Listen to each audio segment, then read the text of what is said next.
આજે city police સ્ટેશનમાં શું થયું છે? હું તો મારી ફેમિલી સાથે બહાર હતો, પરંતુ વિસ્તારના છોકરાઓએ મને જાણ કરી કે કોઈ વ્યક્તિ, જેને એવું વ્યક્તિ તો નહીં, જેવી રીતે કોઈ ધાર્મિક કૃત્ય વ્યક્તિ કરે છે, ખોટું કૃત્ય કરે છે, ધાર્મિક એને આતંકવાદી કહે છે.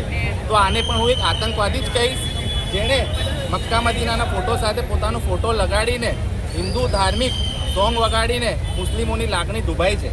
એટલે તમામ લોકોની અને મુસ્લિમ સમાજની માંગને ધ્યાને રાખી અને એમની લાગણી ના દુભાય એને ધ્યાને રાખી સિટી પોલીસ સ્ટેશનના પીઆઈ સાહેબને અમે રજૂઆત કરી છે અને પીઆઈ સાહેબે અમને બાંહેધરી આપી છે કે જે કોઈ આરોપી છે એ યાકુતપુરા જૂનીગઢી વિસ્તારનો છે અને એને તાત્કાલિક ધરપકડ કરી એના ઉપર એફઆઈઆર દાખલ કરવામાં આવશે.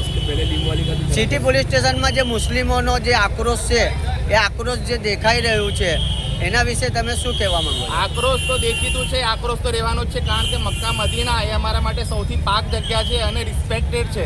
એટલે કોઈ વ્યક્તિને એની જો વેલ્યુ ખબર ના હોય તો એનો ફોટો કે વિડીયો નાખતા પહેલાં 10 વખત વિચારવું જોઈએ, કારણ કે આખા મુસ્લિમ સમાજ એ વસ્તુને માથે મૂકે છે અને આવું ચલાવી લેવામાં નહીં આવે. જે પણ વ્યક્તિ છે એની ધરપકડ કરવામાં આવે.